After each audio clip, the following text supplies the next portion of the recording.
Di dalam nama Tuhan Yesus kami berdoa dan mengucap syukur. Haleluya. Semua yang percaya katakan amin. Silakan duduk Bapak Ibu.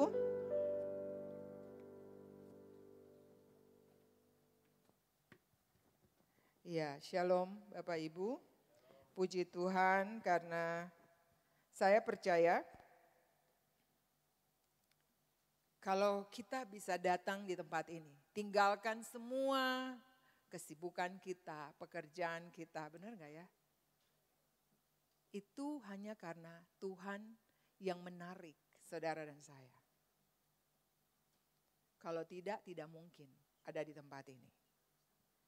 Selamat datang di GBI Christ Kingdom Family, kita adalah keluarga Kerajaan Kristus. Dan puji Tuhan karena ini minggu yang pertama di bulan Agustus dan biasanya kita di sini beribadahnya kan 1 bulan 2 kali. Tapi mulai hari ini dan minggu-minggu ke depan kita akan ada di sini setiap minggu. Puji Tuhan Bapak Ibu. Amin. Semua hanya karena Tuhan. Nah, hari ini saya bersyukur karena saya juga adalah orang pertama yang Tuhan berikan kepercayaan untuk berdiri di tempat ini. Dan tema saya hari ini adalah berbuah atau mati. Wow, ada yang bilang temanya keras banget ya Mem. Nah, sama dengan orang bilang hidup atau mati, putih atau hitam, berkat atau kutuk. Itu pilihan, benar? Dan hari ini berbuah atau mati. Menurut Bapak Ibu gimana? Keras ya? Tidak kan? Karena memang kita harus berbuah. Nanti buahnya tuh seperti apa yang Tuhan cari? Bagaimana cara kita berbuah? Mengapa saya dan saudara harus berbuah? Nah, kita akan dapat jawabannya hari ini. Sehingga Bapak Ibu dan saya setelah keluar dari tempat ini, kita akan menghasilkan buah-buah yang banyak. Dan buah itu dinikmati oleh kita sendiri dan juga oleh orang-orang yang ada di luar sana. Dan yang paling utama, Bapa kita yang di surga. Amin. Nah Bapak Ibu, saya memperkenalkan diri dulu ya. Karena pasti Bapak Ibu ada juga yang belum mengenal saya. Saya ini Paula Tahapari, suami saya yang duduk di depan ini. Anak saya tadi yang pimpin pujian di sini. Saya ibu rumah tangga dengan 2 anak laki-laki, 1 menantu. Dan ada cucu saya 1 di belakang itu, Abramo namanya. Kami tinggal di Gading Serpong. Jadi setiap minggu kita ada di sini. Latar belakang saya seorang karyawati. Saya bekerja 30 tahun di Bank Sentral Republik Indonesia, Bapak Ibu. Tetapi sejak SMA, dari marketplace, saya terlibat dalam pelayanan. Kemana saja saya pergi Bapak Ibu, tugas kantor sekalipun, tidak ada satu daerah, tidak ada satu kota yang saya keluar dari sana tanpa beritakan sesuatu kepada orang-orang yang ada di daerah itu. Amin. Dan sekarang saya benar-benar sudah tidak ada di sana lagi. Saya sudah ada di Jakarta ini, saya bertemu dengan orang-orang baru. Tapi saya mau bilang gini, bahwa memang kesempatan itu tidak terulang 2 kali. Bayangkan kalau waktu itu saya tugas dari satu daerah, satu kota, dari satu provinsi ke tempat yang dari provinsi satu ke provinsi yang lain. Dan kalau saya tidak cerita tentang siapa Tuhan Yesus itu, kira-kira saya menyesal enggak? Sangat menyesal. Amin. Jadi waktu itu tidak akan pernah kembali lagi. Jadi mumpung ada disebut hari ini, mari pakai kesempatan untuk bercerita tentang siapa Tuhan Yesus itu. Kenapa? Karena kita sedang hidup di zaman akhir. Hari-hari yang semakin gelap, betul? Gelap bukan berarti tidak ada matahari, tidak ada listrik, bukan. Tapi hati manusia yang semakin gelap. Benar? Orang bunuh orang loh. Mutilasi 10 potong. Kepala di kota sana, kaki di kota sini. Ini yang dimaksud dengan hari-hari semakin gelap. Indonesia sekarang sedang goncang banget dengan peristiwa apa? Yosua. Keren ya, Yosua. Kok melalui Yosua? Melalui Eliezer. Ini orang-orang siapa? Ya, kenapa bukan dari siapa gitu? Kok dari Yosua? Bapak Ibu tahu Yosua? Bukan Yosua yang sudah almarhum. Ya, Yosua yang tua pun sudah almarhum. Tapi dia itu adalah penerus dari Musa yang membawa orang Israel masuk ke Kanaan. Betul? Dan melalui Yosua, kemarin kami sekeluarga ada acara ulang tahun. Kami kerjanya cuma duduk bahas semua tentang Yosua. Kebetulan kemarin yang duduk itu semua orang-orang yang belajar hukum, Bapak Ibu. Jadi kita bahas semua tentang kasus ini. Tapi akhir dari semua pembicaraan, saya cuma mau bilang begini. Tuhan turut bekerja dalam segala keadaan untuk mendatangkan kebaikan bagi mereka yang mengasihi Dia, yaitu mereka yang percaya kepadanya. Bapak Ibu pikir ini hal yang biasa? Sangat-sangat luar biasa. Berapa banyak gen-gen di atas yang sekarang dinonaktifkan? Ya. Bisa ada tragedi-tragedi mungkin ya yang akan terjadi di bangsa ini. Tapi kita terus berdoa supaya lewat peristiwa ini pemulihan bangsa ini terjadi. Katakan amin Bapak Ibu. Amin. Beberapa tahun yang lalu, tepatnya di tahun 2017, di satu pagi Tuhan berbicara untuk saya, Paula, kamu harus bikin satu grup yang namanya grup doa membangunkan fajar. Dan kami itu berdoanya mulai dari jam 12. Terus nanti lama-lama sudah berubah jam 3 pagi. Lalu saya bilang, ini maksud doa membangunkan fajar ini apa Tuhan? Dan saya mendapat jawaban, saya tulis loh, itu di bulan Juni tahun 2017. Waktu itu kami masih tinggal di Bekasi. Dan Roh Kudus bilang begini, aku sedang melakukan 4P. P yang pertama adalah percepatan. Yang kedua pemisahan. Ketiga pemulihan. Dan yang keempat penyesatan. Dan saya percaya percepatan itu sedang terjadi. Betul ya? Pemisahan juga sudah terjadi. COVID kemarin banyak keluarga kita yang tiba-tiba menghilang, benar gak? Menghilangnya meninggal loh. Pemisahan yang tidak pernah kita pikirkan itu terjadi. Dan sekarang yang sedang terjadi di bangsa ini, saya percaya ini pemulihan besar-besar. Dan itu dimulai dari keamanan. Dan nanti kita akan lihat bahwa kalau bukan Tuhan yang menjaga kota, kalau bukan Tuhan yang menjaga saudara dan saya, kita tidak akan ada dalam keadaan yang aman. Wow. Jadi ini masa pemulihan. Dan sesudah pemulihan ada P yang terakhir adalah penyesatan. Saya tidak tahu penyesatan ini berbicara tentang apa. Tapi kita tetap berdoa. Sebagai gereja Tuhan, kita tetap berdoa. Biarlah Tuhan bawa kita, Tuhan bicara, minta Tuhan bicara untuk saudara setiap pagi. Supaya ketika kita melangkah dengan perintahnya. Amin ya Bapak Ibu. Nah, kembali kepada tema kita, berbuah atau mati. Bapak Ibu, ini ada satu cerita. Bapak Ibu pasti tahu. Ada di dalam, kita akan lihat dalam Matius 21 ya, ayat 18 sampai 19. Ini satu hari Tuhan Yesus itu di pagi-pagi hari dia berjalan masuk di sebuah kota. Dan dia merasa lapar, pernah tahu cerita ini ya. Lalu dia mendekati satu pohon ara. Nanti coba multimedia tampilkan pohon ara ini. Bapak Ibu sudah kenal pohon ara ya? Atau sudah pernah makan buah ara? Ada di sini yang sudah makan buah ara? Oh ternyata sudah ada ya. Nah dan dia dekati pohon ara. Ternyata dia tidak menemukan apa? Buah. Hanya daun-daun saja. Dia tidak menemukan buah. Dengar, dia tidak menemukan buah satupun. Multimedia tolong tampilkan pohon ara yang dimaksud. Ya. Lalu Tuhan Yesus bilang untuk pohon ara itu. Tuhan bilang gimana? Ini pohon ara ya. Dan Tuhan bilang gini. Mulai hari ini kamu tidak akan berbuah lagi untuk selama-lamanya. Dengar kalimat itu? Dan seketika itu juga pohon ara itu kenapa Bapak Ibu? Kenapa? Kering. Lalu murid-murid bilang begini, kok bisa Tuhan? Pohon ini tiba-tiba kering.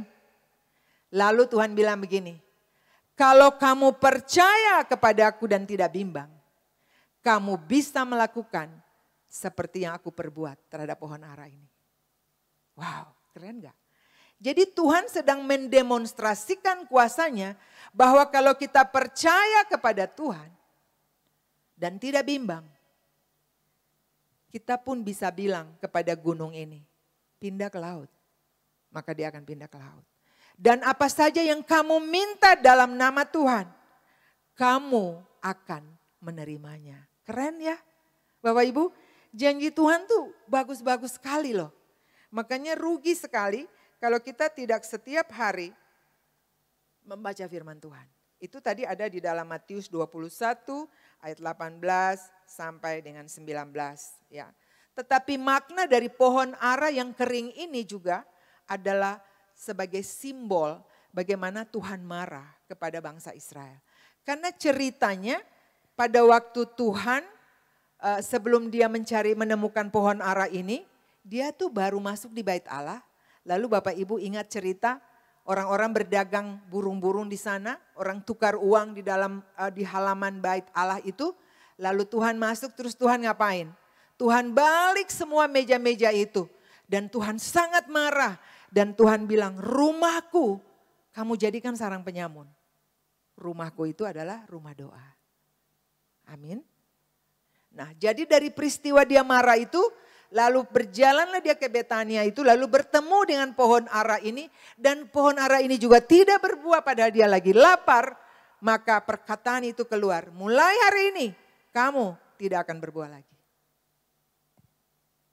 Kuasa yang sama bisa saudara dan saya lakukan. Amin. Wow. Coba multimedia tampilkan pohon ara yang buahnya banyak. Coba kita lihat pohon ara. Ini buah ya, ini buah ara. Ini pohon ara, ini buah ara. Kira-kira dari satu pohon ini banyak gak buahnya? Banyak sekali. Ya. Kalau Bapak Ibu kita lihat gambar yang lain lagi tentang pohon ara ini, buah ara ini Bapak Ibu. Perhatikan ya, ada ranting-rantingnya dan ada pohonnya. Ya, dan buah ara tuh nempel di ranting-rantingnya. Bayangkan pohon ara ini harusnya buahnya banyak kayak gini. Dan Bapak Ibu tahu satu buah, satu pohon yang kita tanam itu ada jangka waktunya. Pohon ara ini ternyata cuma 6 bulan dia berbuah. Ini saya baca ya. Dan dia ada di setiap tahun. Kalau pohon anggur 3 tahun, 4 tahun ya. Pohon mangga 3 tahun, pohon durian berapa tahun? 3 tahun, bisa sampai 12 tahun. Tapi jangan salah, zaman now buah-buah ini, pohon-pohon ini bisa berbuah sangat cepat.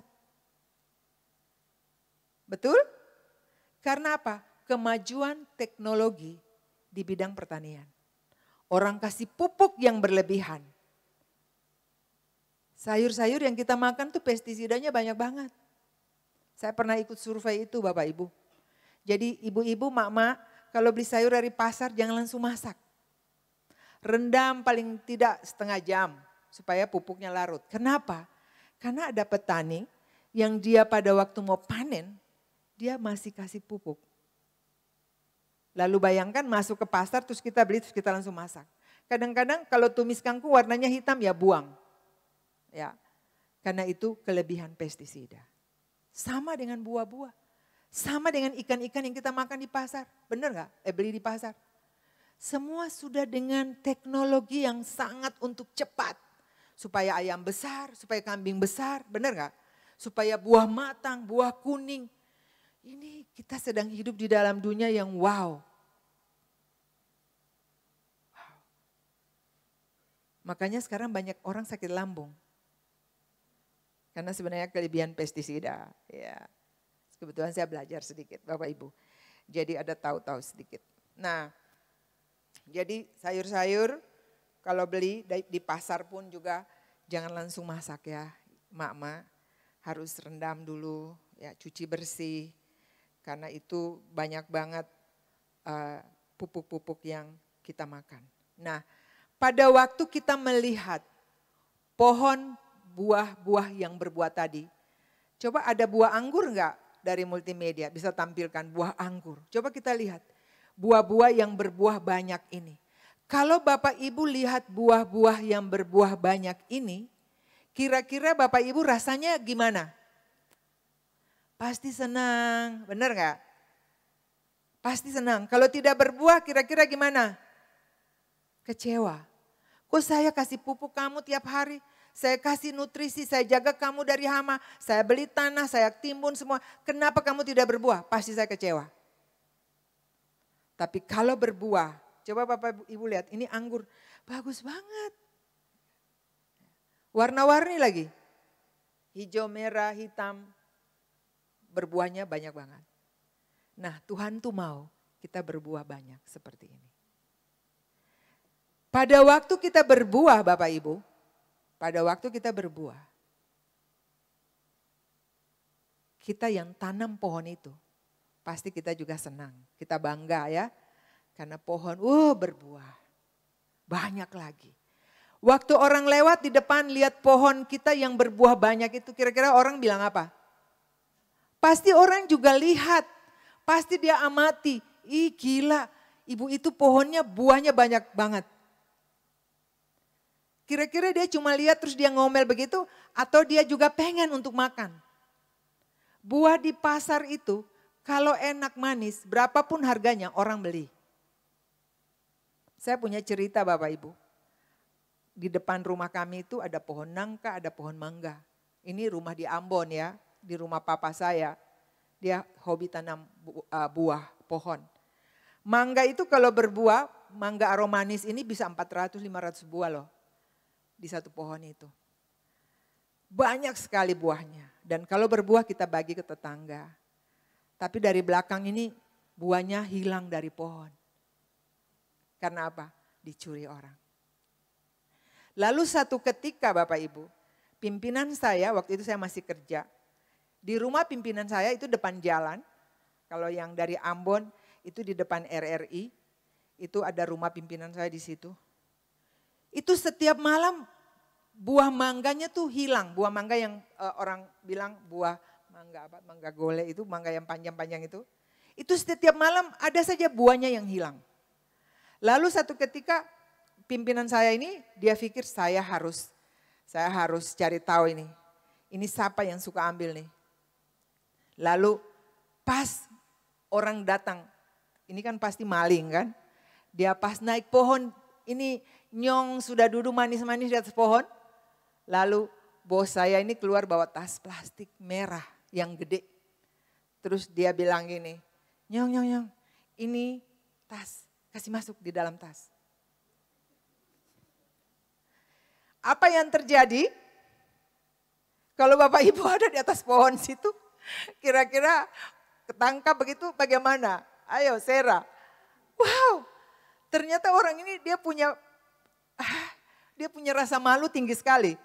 Jadi waktu dia ambil tas itu, langsung dia turun pelan-pelan ke bawah. Langsung dia pergi keluar dari rumah itu. Maaf Pak, oke. Lalu beberapa hari kemudian, saya pergi ke rumah saya. Adik saya waktu itu Ibu Yoma tinggal di situ. Terus dia bilang, Kak ini tiap hari ini mangga kita nih hilang. Hah? Kok bisa? Oke, gini. Ini saya pun cerita, lalu saya cerita yang tadi. Oke ya. Lalu besok malam Ibu Yoma mulai cari tahu, siapa nih yang suka maling. Nah, pas benar malingnya duduk di atas pohon. Ibu Yoma datang bawa apa? Bawa karung. Bawa karung. Terus dia bawa karung.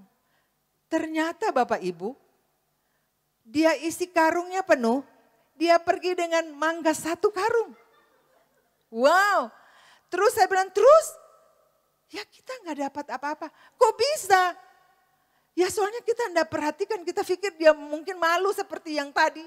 Lalu dia turun terus mungkin dia pergi. Ternyata tidak Bapak Ibu. Malah dia ambil mangga 1 karung, dia pergi dengan karung-karung. Wow, nah ini kisah nyata loh, bukan saya mengada-ada. Ini kisah nyata. Artinya apa? Kalau kita berbuah manis, berbuah banyak, kita juga menjadi sorotan orang. Orang pengen untuk makan buahnya, sampai dia juga pengen untuk mencuri. Dia pakai semua cara hanya untuk bisa mendapatkan buah itu. Saudara, ketika saudara dan saya berbuah, ingat ada orang juga yang ingin mengambil. Ya, ada orang juga yang ingin menyusahkan kita. Bisa. Oke? Kita menjadi sorotan banyak orang ketika kita berbuah. Termasuk musuh kita pun memperhatikan kita. Waktu dia naik pencuri itu kira-kira musuh enggak? Itu pekerjaan musuh. Jadi ternyata ketika kita berbuah pun kita harus hati-hati. Karena kita menjadi perhatian banyak orang. Amin. Jadi bukan dia cuma bilang, bagus manis enggak. Bagaimana saya bisa dapatkan kamu? Saya pakai semua cara untuk menjatuhkan, untuk menghancurkan kamu. Bapak Ibu bayangkan seperti itu ya. Dan saya baru mau mulai nih sekarang. Dari Yohanes pasal 15. Tuhan bicara tentang akulah pokok anggur yang benar. Bapak Ibu pasti sudah sering kali dengar firman ini. Tapi saya mau bilang gini, setiap hari firman Tuhan itu baru. Amin. Tiap hari Bapak Ibu makan kangkung tumis, cak kangkung tiap hari. Tapi pasti setiap hari rasanya berbeda. Hari ini asin banget, besok manis, kok besok pahit, banyak rasanya. Firman Tuhan seperti itu. Setiap hari baru rasanya. Amin. Nah di dalam Yohanes 15 ini kita tahu ceritanya. Tuhan Yesus bilang, aku pokok anggur yang benar, kamu ranting-rantingnya. Ya, kalau perhatikan pohon-pohon yang berbuah tadi Bapak Ibu, buah itu keluarnya di mana? Di ranting. Amin. Jadi kalau Tuhan Yesus bilang, aku pokok anggur, kamu rantingnya, kamu itu saudara dan saya. Jadi kalau kita adalah rantingnya, buahnya tuh keluar dari mana? Dari rantingnya, yaitu saudara dan saya yang mengeluarkan buah itu. Bagaimana supaya kita berbuah? Pasti karena kita menempel dengan pohon itu. Ketika kita terlepas, tidak akan ada yang berbuah. Nah, perhatikan Yohanes 15 ayat seterusnya. Lalu Tuhan bilang begini, setiap ranting, ingat ranting itu saudara dan saya yang menghasilkan buah. Setiap ranting padaku yang tidak berbuah, saya ulangi, yang tidak berbuah dipotong, kemudian dibakar di dalam api. Ngeri enggak? Jadi kalau saudara dan saya tidak berbuah, pasti kita dipotong, kita ditebang, kemudian dibakar dengan api. Tapi kalau kita berbuah, firman Tuhan di dalam ayat yang kedua, kita akan dibersihkan. Amin. Pada waktu dibersihkan, kira-kira buahnya teriak enggak? Pasti teriak karena sakit. Pada waktu Bapak Ibu dibersihkan, dipangkas yang yang liar, ranting-ranting yang liar waktu dipotong, dipangkas. Sakit enggak? Pasti sakit. Tadi Bung Sera bilang, ketika saya ada dalam semua hal yang terpenuhi, saya lupa Tuhan. Tapi Tuhan pakai semua cara karena dia cinta pada kita. Amin. Jadi kalau dulu saya kalau dapat masalah sakit misalnya saya pasti ngomel. Ada masalah pasti saya paling cepat bereaksi. Tapi sekarang tidak. Ketika ada masalah Tuhan ada apa ya? Tuhan saya percaya Engkau mengasihi saya. Jadi lewat masalah itu makanya firman Tuhan bilang bersukacita dalam segala hal. Baik ataupun tidak baik. Jadi ada hal-hal yang kurang baik ya sudah tenang bersukacita ya. Karena memang tidak selamanya kita ada dalam masalah yang berkepanjangan. Pernah nggak ada orang yang lahir terus sakit sampai mati? Tidak ada. Paling hidup, saya sekarang 63 tahun. Saya baru sakit mungkin hitung cuma dengan beberapa jari, beberapa hari. Tapi saya pernah komplain Tuhan. Waktu saya masuk rumah sakit di usia saya 56 tahun, saya masuk rumah sakit Cikini 8 hari, saya bilang, aduh Tuhan kenapa? Nggak. Tuhan bilang gini, Paula saya pelihara kamu 56 tahun, kamu baru sakit 8 hari kamu ngomel saya? Kamu adil nggak? Nggak adil.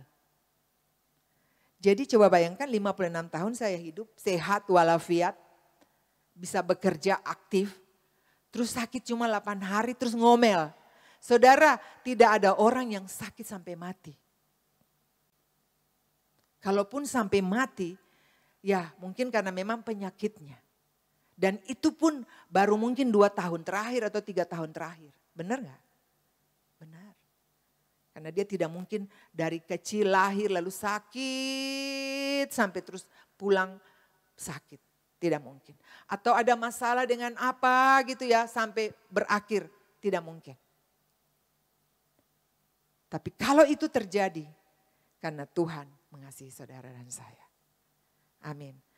Nah, ini saya mau bilang, ingat bahwa kitalah yang mengeluarkan buah, yaitu ranting. Ranting tidak berbuah dipotong, ranting berbuah dibersihkan. Mengapa saya dan saudara harus berbuah? Nah, ini yang mau saya bagi untuk saudara di siang hari ini. Ya. Mengapa saya dan saudara harus berbuah? Yang pertama, mengapa kita harus berbuah? Di dalam Yohanes 15 ayat 16, boleh tampilkan? Yohanes 15 ayat 16. Oke. Bukan kamu yang memilih aku, tapi akulah yang memilih kamu. Dan aku telah menetapkan kamu supaya kamu pergi dan menghasilkan buah, dan buahmu itu tetap, supaya apa yang kamu minta kepada Bapa dalam namaku diberikannya kepadamu. Bapak Ibu, mengapa saya harus berbuah? Karena yang pertama, saudara dan saya itu dipilih dan ditetapkan oleh Tuhan untuk menghasilkan buah. Itu ayatnya jelas. Jadi kita sudah ditetapkan, kita sudah dipilih, ditetapkan juga untuk pergi dan menghasilkan buah. Artinya kalau tidak pergi tinggal di tempat, mati enggak? Pasti mati. Karena Tuhan bilang pergi. Amin. Itu alasan yang pertama. Mengapa saudara harus percaya atau mengapa kita harus berbuah? Karena kita dipilih. Kita ditetapkan untuk menghasilkan buah.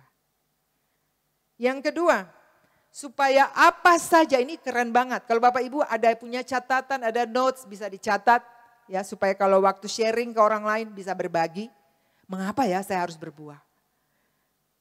Yang kedua, supaya apa saja yang kita minta, kita menerimanya. Itu ada di dalam ayat yang ke-7. Supaya apa saja yang saudara dan saya minta dan doakan dan percaya, kamu akan menerimanya. Keren ya? Jadi ternyata Tuhan suruh kita berbuah itu ada alasannya. Supaya kita minta apa saja, kita menerimanya. Nah di dalam Matius pasal, kita lihat ya. Matius pasal 6 ayat 7.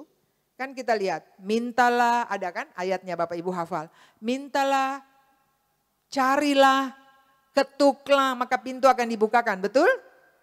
Tapi saya mau tambah satu lah, berbuahlah. Supaya apa saja yang kamu minta, kamu menerimanya. Nanti sebentar kita akan lihat bagaimana caranya supaya kita berbuah. Dan yang ketiga, mengapa saya harus berbuah? Supaya Bapakku dipermuliakan. Bapakku, Tuhan Yesus bilang, aku pokok anggur, Bapakku pengusahanya. Ya. Kalau kita berbuah, Bapak itu dipermuliakan, benar? Kalau Bapak Ibu punya pohon dan buahnya banyak, Bapak Ibu bangga, Bapak Ibu senang enggak? Senang.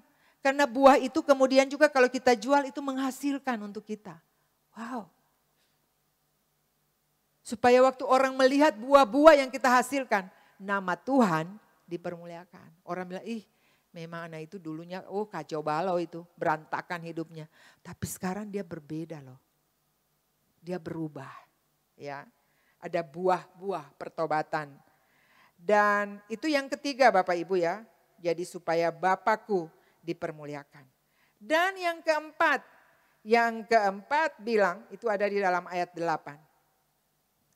Kamu adalah muridku. Jadi mengapa saudara harus berbuah? Karena kita ini murid Tuhan. Ada banyak orang di seluruh dunia. Tapi murid Tuhan itu mereka yang dipilih. Pastikan bahwa saudara dan saya adalah murid Tuhan. Amin. Seorang murid dia akan mengikuti apa kata gurunya. Gurunya bikin apa? Dia pasti ikut. Gurunya ngajar apa? Dia pasti ikut. Dia pasti tunduk pada gurunya. Kalau kita katakan bahwa Tuhan adalah guru kita, maka apapun yang dia suruh kita pasti melakukannya. Amin Bapak Ibu. Dan Tuhan Yesus sebagai guru kita, sebagai Tuhan kita, dia sudah pergi. Tapi pada waktu dia sebelum pergi dia bilang begini, pergilah jadikan sekalian bangsa muridku. Itu salah satu tugas murid. Amanat agung yang dia kasih. Pergilah jadikan sekalian bangsa muridku. Dan ketahuilah aku menyertai kamu sampai akhir zaman. Matius 28 ayat 18, ayat 19 dan seterusnya. Ya, jadi yang keempat tadi, saudara dan saya mengapa harus berbuah? Karena kita adalah murid Tuhan. Lalu ada cerita yang bagus. Petrus, murid-murid yang selalu mengikut Tuhan. Dorang tanya gini, Tuhan kita ikut Tuhan setiap hari, apa upahnya? Gitu kan? Kan Bapak Ibu kalau datang beribadah ini apa upahnya untuk kita? Sebenarnya ini untungnya apa? Oke? Yang ikut Tuhan ini untungnya apa ikut Tuhan? Ikut-ikutan atau karena kewajiban? Nah, lalu Bapak Ibu murid-murid tanya, tetapi dalam Injil Matius, Markus, Lukas bercerita tentang upah mengikuti Yesus. Saya mau lihat dengan cepat Bapak Ibu tolong tampilkan Matius 19 ayat 27 ya. Kita akan lihat dengan cepat supaya kita tahu pada waktu kita keluar dari sini. Wow, sebagai murid ini yang akan saya dapati. Nah, di dalam di sini Tuhan Yesus bilang pada waktu penciptaan kembali, apabila anak manusia bersemayam di tahta kemuliaannya, kamu yang telah mengikut aku akan duduk juga di atas 12 tahta untuk menghakimi ke-12 suku Israel. Itu yang pertama, upah mengikuti Yesus. Yang kedua dalam ayat 29. Dan setiap orang yang karena namaku, nah ini, karena namaku meninggalkan rumahnya, saudaranya laki-laki, perempuan, bapak, ibunya, anak-anak, ladangnya, akan menerima kembali 100 kali lipat dan bukan sampai di situ, memperoleh hidup yang kekal. Keren gak upah mengikuti Yesus itu? Tapi ayat 30 bilang begini, ini yang kita harus waspadai. Tetapi banyak orang yang terdahulu akan menjadi yang terakhir dan yang terakhir akan menjadi yang terdahulu. Bapak Ibu lihat gak fenomena ini akhir-akhir ini? Banyak orang yang tadinya ikut Tuhan dengan sangat luar biasa. Sekarang mereka sangat-sangat menjelekan Tuhan. Betul? Banyak kan? Termasuk ada pendeta-pendeta juga.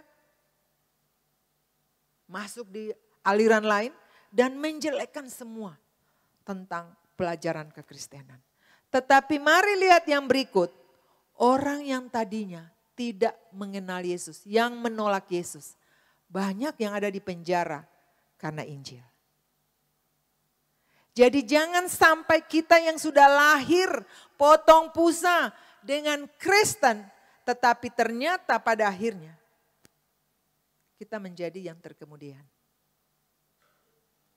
Saya ikut beberapa jaringan doa Bapak Ibu. Dan kita paling banyak berdoa untuk Indonesia. Saya tahu kantong-kantong Kristen itu banyak sekali yang perlu didoakan. Banyak hal-hal yang sangat kadang-kadang masa, tapi itu terjadi.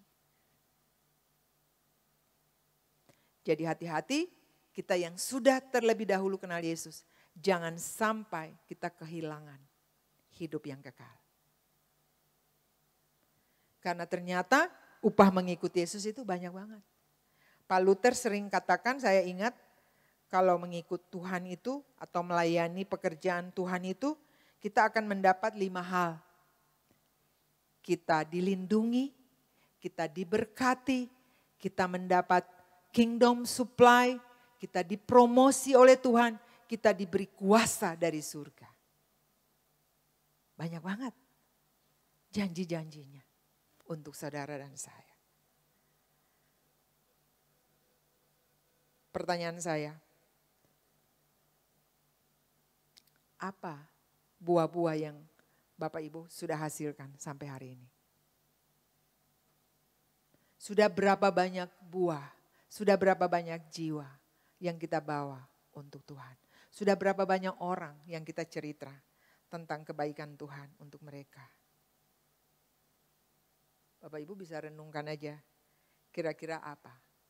Dan yang berikut nih saya mau bilang, Tuhan cari buah apa?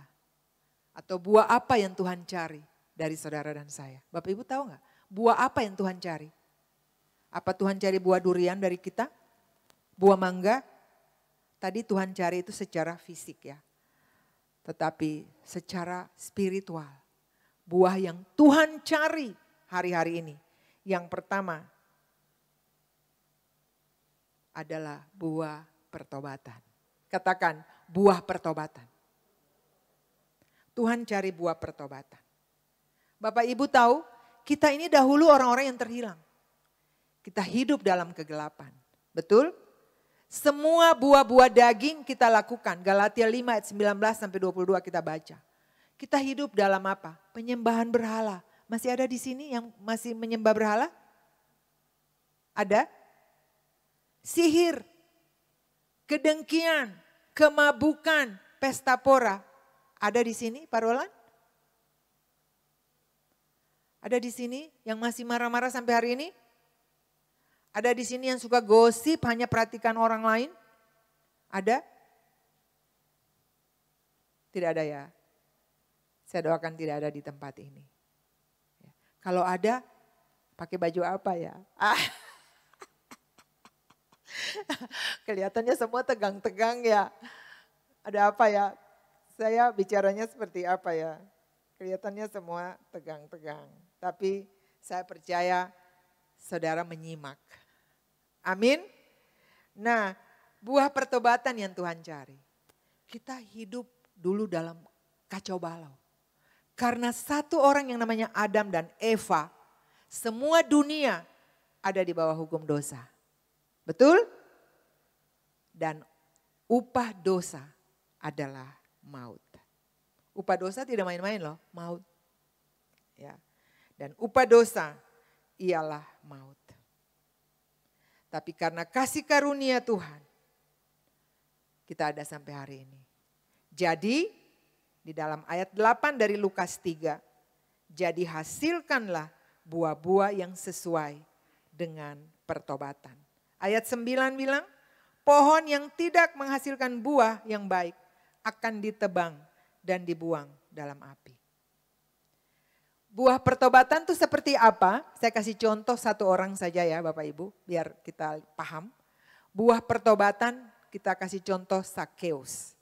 Bapak Ibu, Sakeus itu dia seorang pemungut cukai, dia seorang yang kaya, dia badannya pendek. Satu ketika dia dengar Tuhan Yesus datang ke Yeriho, dia pengen melihat Yesus tapi karena pendek terhalang dengan banyak orang, dia naik kemana? Pohon ara. Dan saya bersyukur saya pernah lihat pohon ara ini. Wow, Bapak Ibu sudah pernah lihat pohon ara yang Sakeus naik? Sudah ya, saya bersyukur karena saya sudah lihat itu. Sakeus naik ke sana. Semua orang ngomel tentang Sakeus. Tapi Tuhan bilang begini, Sakeus turunlah hari ini aku menumpang di rumahmu. Lalu Tuhan Yesus pergi ke rumah Sakeus. Ya, Semua orang ngomel, loh kok Tuhan datang masuk ke rumah orang berdosa? Karena dia pemungut cukai ya. Dia paling tidak disenangi orang-orang sebangsanya. Lalu waktu sampai di rumah Sakeus, ini yang paling keren ayatnya Bapak Ibu. Kita akan lihat ayatnya. Yang dimaksud dengan buah pertobatan ini seperti Sakeus ini di mana yang kita mau lihat hari ini. Kita lihat Lukas 19 ayat 1 sampai 10. Saya tidak perlu baca bagi Bapak Ibu, tetapi ada ayat yang bilang begini. Kata Sakeus, waktu ini Tuhan Yesus sudah ada di rumahnya. Sakeus bilang untuk Yesus begini. Tuhan, setengah dari milikku akan kuberikan kepada orang miskin. Dan sekiranya ada sesuatu yang kuperas dari seseorang, akan kukembalikan berapa kali lipat? 4 kali lipat.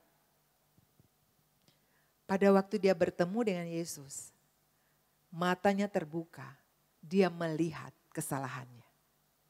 Dan dia bilang, aku akan kasih sebagian dari milikku kepada orang miskin. Dan kalau ada orang yang kuperas, aku akan kembali 4 kali lipat. Lalu Tuhan jawab dia bagaimana dalam ayat 10, Tuhan bilang gini, kata Yesus, hari ini telah terjadi keselamatan kepada rumah ini karena orang ini pun anak Abraham. Amin. Dan ayat yang ke-10, sebab anak manusia datang untuk mencari dan menyelamatkan yang hilang.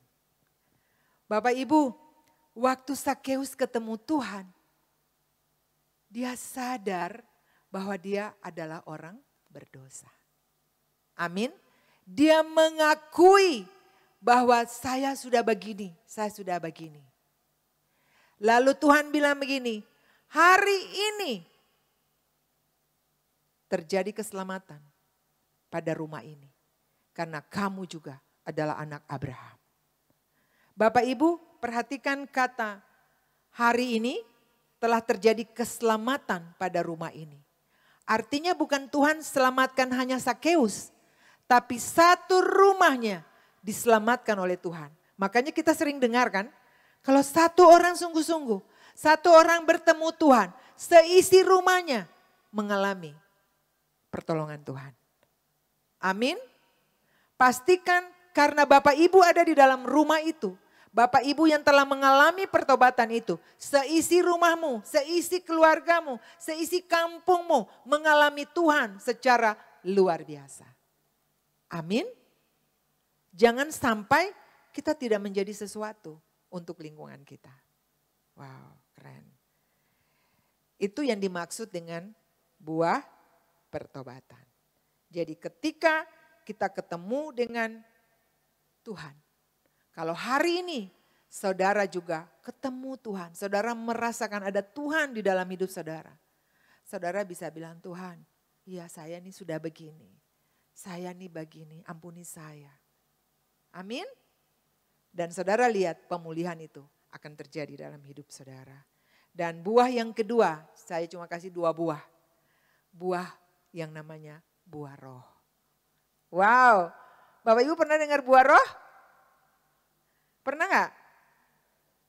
Galatia 5 ayat 22 dan seterusnya.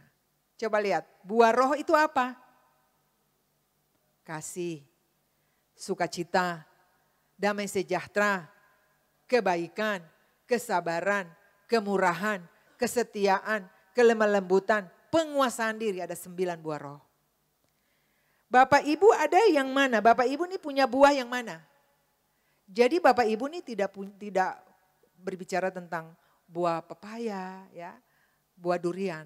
Tapi buah-buah roh ini, kenapa? Karena kita yang hidup di zaman ini, kita tidak pernah lihat Yesus kan? Tapi Roh Kuduslah yang Tuhan tinggalkan, pribadi ini ada di dalam saudara dan saya. Kalau kita hidup di zaman roh, kita dipimpin oleh Roh Kudus, maka buah-buah yang kita hasilkan juga adalah buah-buah roh. Amin. Dan buah roh itu ada 9. Bapak Ibu ada di yang mana? Coba lihat buah-buahnya, tampilkan. Kasih. Siapa di sini yang punya buah kasih? Siapa yang berbuah kasih? Ada di sini? Coba renungkan. Sukacita, ada di sini yang punya buah ini? Ada masalah timbun tekan sampai kaki-kaki nggak bisa berdiri. Tapi tetap saya happy, saya sukacita, saya bergembira, saya loncat-loncat. Tidak ada uang, kadang-kadang mau makan saya mikir. Tapi saya bisa sukacita.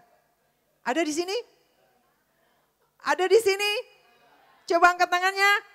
Wow, tepuk tangan untuk Tuhan. Yes. Amin. Ada masalah datang bertubi-tubi. Sakit ada belak, kepala pusing. Nah ini Ambon mulai naik ini. Ya, tapi tetap puji Tuhan. Terima kasih Tuhan. Amin. Amin. Jangan masalah datang. Ayo Tuhannya di mana nih? Ya toh? Kadang-kadang ada teman saya tanya, Tuhan tuh ada di mana Usi? Nah Usi itu orang Ambon bilang, Mbak, sister. Tuhan tuh ada di mana ya Usi? Ketika aku ada dalam masalah. Sepertinya dia tidak menjawab aku. Dia tidak pernah dengar doaku. Memang Tuhan begitu? Saya cuma bilang gini, karena Tuhan mengasihi Anda. Karena firman Tuhan bilang, barang siapa ku kasihi, dia ku tegur dan ku hajar. Tegur tuh masih bilang bye-bye. Contoh, anak yang suka naik-naik pohon. Jangan naik lah nyong, jangan naik nanti jatuh. Ya, tapi dia tetap naik pada waktu dia jatuh. Kakinya bermasalah atau patah, itu sebenarnya ditegur. Jadi lebih dahsyat, lebih keras. Jadi kalau ada ditegur dengan masih sakit kepala, ya sudah cepat kembali. Oke? Saya lagi mendoakan satu teman Bapak Ibu. Dia punya masalah kanker di hati. Benjolannya itu semakin membesar. Dia kemo sudah 3 tahun. Lambungnya juga bermasalah. Sekarang yang saya lihat gambar terakhir, kemarin saya masih ngomong, itu badannya penuh dengan bintik-bintik merah. Ya, dan dia gatal siang dan malam. Dan saya cuma bilang gini, kamu ada marah orang yang belum mengampuni gak? Pikir lagi, ada. Bapak Ibu, jangan berjalan dengan sampah kemarahan. Ada di sini yang suka marah dan simpan marah bertahun-tahun? Coba saya mau lihat, pakai baju apa dia? Yang mana? Pakai baju apa nih? Yang suka marah lo simpan berbulan-bulan. Ada nggak di sini? Tidak ya? Wow keren kalau tidak ada. Berikan tepuk tangan untuk Tuhan kita. Amin. Jadi jangan mau berjalan dengan simpan marah. Karena saya sudah melayani beberapa pasien, teman doa. Itu semua kanker loh. Dan ternyata salah satu penyebab utamanya adalah kepahitan. Ada di sini yang punya buah kepahitan? Ada? Yang duduk di mana? Di luar. Oke, berarti tidak ada. Keren banget ya. Jadi jangan pas sekali berjalan dan simpan marah. Karena itu sebenarnya sampah yang Bapak Ibu. Terus boleh marah enggak? Boleh. Saya dan suami sudah menikah berapa tahun Pak Roland? 36 tahun, 37 tahun menikah. Masih marah-marah enggak? Masih. Tapi kalau sebelum Pak Roland marah, saya marah duluan. Keren gak? Ya, tapi saya jaga supaya jangan beliau marah. Bener ya? Kalau kita sudah tahu, dia kalau saya bikin ini dia enggak suka, ya sudah jaga. Supaya jangan saya dapat marah. Tuhan pun seperti itu dengan kita. Kalau sudah tahu ini Tuhan larang, ya sudah jangan lakukan. Kalau Tuhan sudah bilang mengampuni, ya sudah ampuni. Tidak ada manfaat. Ada beberapa teman saya Bapak Ibu di Ambon juga ada. Serius. Bahkan ada di Saparua. Ya. Itu sakitnya sudah bertahun-tahun. Dan waktu saya tanya, ternyata simpan marahnya. Marahnya ke siapa? Ke suaminya. Ada di sini? Ada istri marah suami bertahun-tahun di sini? Saya bisa lihat? Wow, tidak ada ya. Tidak ada. Itu di luar sana. Jadi jangan pernah berjalan dengan sampah yang namanya kepahitan. Amin Bapak Ibu. Kita harus selalu mengampuni. Kenapa? Karena firman Tuhan bilang begini, kalau kita tidak mengampuni orang lain, Tuhan tidak mengampuni kita. Itu ada ayatnya ya. Nah, jadi Bapak Ibu, ada 2 buah yang Tuhan cari. Yang pertama buah kesabaran dan yang kedua buah roh. Pastikan buah kasih, sukacita, damai sejahtera, kebaikan, kemurahan, kesetiaan, kelemah lembutan, penguasaan diri ada dalam hidup saudara dan saya. Amin. Kita adalah ranting yang mengeluarkan buah-buah itu. Supaya apa? Supaya Bapa kita dipermuliakan. Amin. Tuhan Yesus sangat baik bagi saudara dan saya. Dan paling terakhir, bagaimana caranya supaya kita berbuah? Bagaimana caranya supaya apa saja yang kita minta Tuhan kasih untuk kita? Atau apa saja yang kita perlukan, kita menerimanya. Ini yang paling terakhir. Bagaimana cara kita berbuah? Yang pertama, tinggal melekat di dalam Tuhan. Sama dengan pohon tadi, kita lihat pohon ara, pohon anggur.